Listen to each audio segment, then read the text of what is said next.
He wore a clown suit to entertain children, but behind the pointed smile was a man who buried bodies in his crawl space.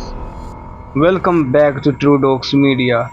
Today we uncover one of the darkest double lives in American history.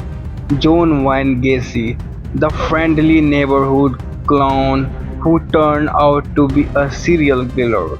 His story is not fiction, it's real and terrifying.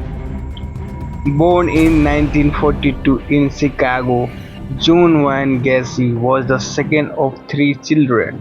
His father was an abusive alcoholic who frequently beat him. Gacy craved his father's approval but never got it. This emotional damage would echo through his adult life.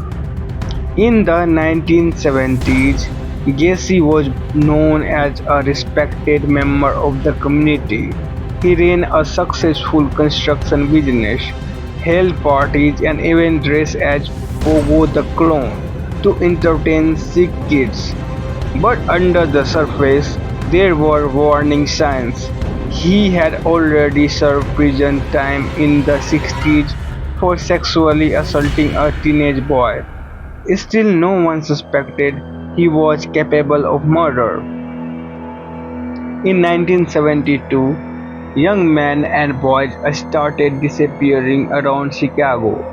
Most were teenagers, many of them runaways or from broken homes. Police did not connect the cases at first. One of the most haunting aspects was how Gacy lured them. He had offered them jobs, money, or just a ride home. Once inside his house, the nightmare began. His preferred trick? A fake handcuff game.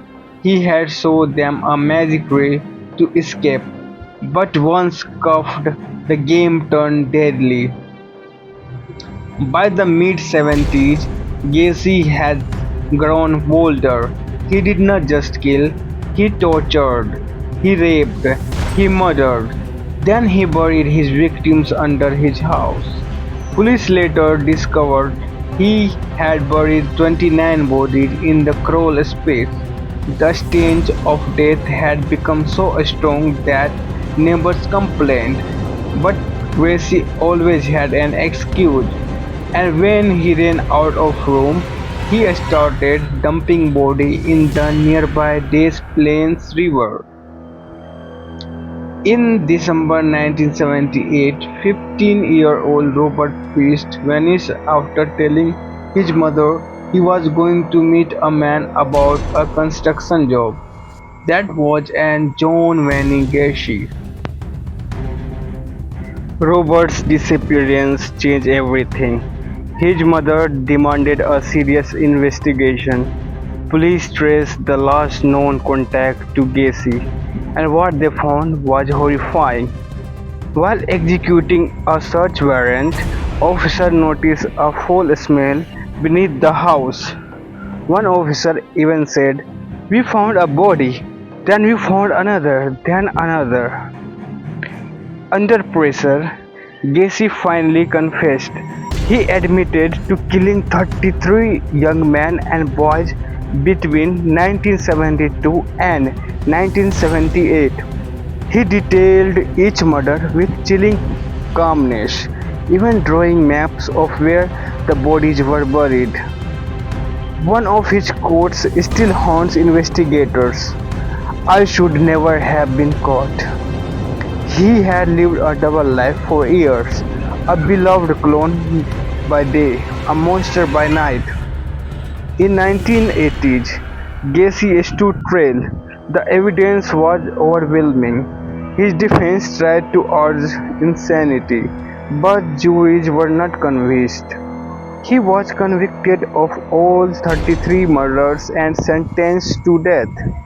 While on death row, Gacy showed no remorse. He took up painting, a fan of clowns, and made money selling his artwork.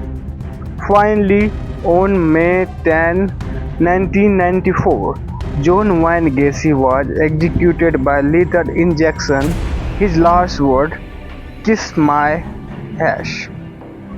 Gacy's crime shocked the world, not just because of the brutality, but because no one saw it coming. How could a man who made kids laugh also make them disappear? John Wayne Gacy reminds us of a terrifying truth. Monsters don't always hide in the shadows. Sometimes they wear a painted smile. Thanks for watching True Dogs Media.